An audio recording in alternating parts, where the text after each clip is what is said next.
From New York City, I'm Stephen Shalowitz, and this is the One Way Ticket Show. I want to move on to something else, Matt, because very personally, having lived in Asia myself for something like about a third of my adult life, I also spent a lot of time in Thailand, and I was so gripped by the mission to save those 12 boys and their soccer coach that were trapped in the cave. And as I mentioned at the top of the show, you went on to write the book, The Boys in the Cave. You just referenced it just a moment ago also, which told their story. And for me, when I think of that story, I can't wrap my head around those boys, their bravery in the cave, how treacherous it was really to get them out of the cave and into the world, right? And the world really came together, didn't it? And so I'm just wondering, when you look back at that story, what are some of the standout moments for you? I'm someone who loves ingenuity and love when people come together. And it's not just the cooperation, which was enormous. There were people from all over the world who came to help the Thais. But in particular, there were these two British cave nerds. And aside from being in Thailand, they just happened to be.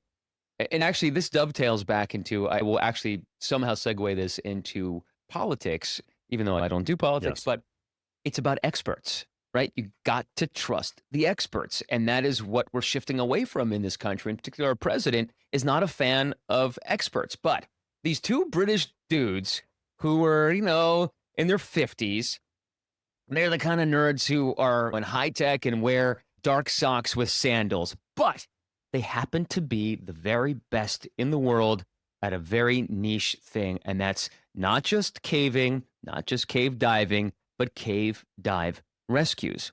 They were the best. And so they were brought over there, and somehow they figured out a way to find these boys in that moment of rapture, because they thought they were dead. Everybody thought they were dead. And I'll just describe that moment. They're swimming in the cave farther in than anybody has managed to go before by a mile, literally.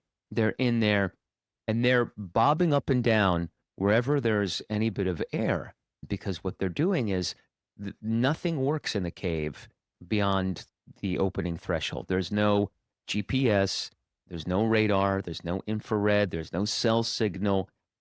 Basically, the only mechanism that they could use was their nose to hunt for what they thought were dead bodies. And so they're bobbing up and down. They're almost at the end of the line. So every cave diver has a line, and you just can't go beyond it, because if you go beyond it and you don't have any more line, you will not be able to find your way back, because it's pitch black and you will be dead. So they're in this part of the cave where nothing can penetrate, bobbing up and down, and they come up for air, and one of them smells something. So he comes up and he smells poop. He smells death. And so he comes up, he taps his friend. He's like, "John, I think we found them." And they're certain that these kids are dead. And so they start to flow and drift towards the scent. And suddenly they see the boys' flashlights raking the top of the ceiling. And they say, "Whoa." And then they get closer. And there's that iconic moment caught on their GoPro camera in which they come closer. And the kids are like, "Hi." And they say, "How many of you?" And the boys say, 13, because one of them spoke a little bit of English. And the Brits are like, "Right out, brilliant." That's what they say. And then they realize that they're all alive, 13 alive. Then there's obviously the question of how to get them out, which was a whirlwind effort with American Special Forces helping, not physically, but at least providing resources and planning, the Thai government, French divers, Finnish divers, people from all over the world. But for me, that moment of those boys being found when everybody was sure that they were dead is pretty incredible. So yes, The Boys in the Cave is the name of the book. I hope everybody picks up a copy. And we'll have a link to it. Have I sent you a copy, Stephen? You haven't. I would love a copy. I'll send you my I address. need a signed copy. Anyway, so that's just one of my favorite parts of the book. That would be fantastic. We'll have a link to that on the show notes page of our website. Have you stayed in touch with the boys, by the way? A couple of them. I follow them on Instagram. We send messages from time to time. But here's the other brilliant thing, to use the Britishism. Yes. They are really well acclimated. You'd think that they would have some PTSD, but one of the things that I learned when I went back afterwards to their houses, I'm like, where are they? Where's everyone? They're like, "Oh, they're out and about riding their bikes at night in this town with like potholes everywhere." And I asked the parents, "You allow your kids to do this after nearly losing them?" And the mom of Dom, who was the captain of the 13-year-old team, said, Yeah, because if we don't let them be boys, we're going to lose them for real. So we've got to let them keep doing the things that they're doing.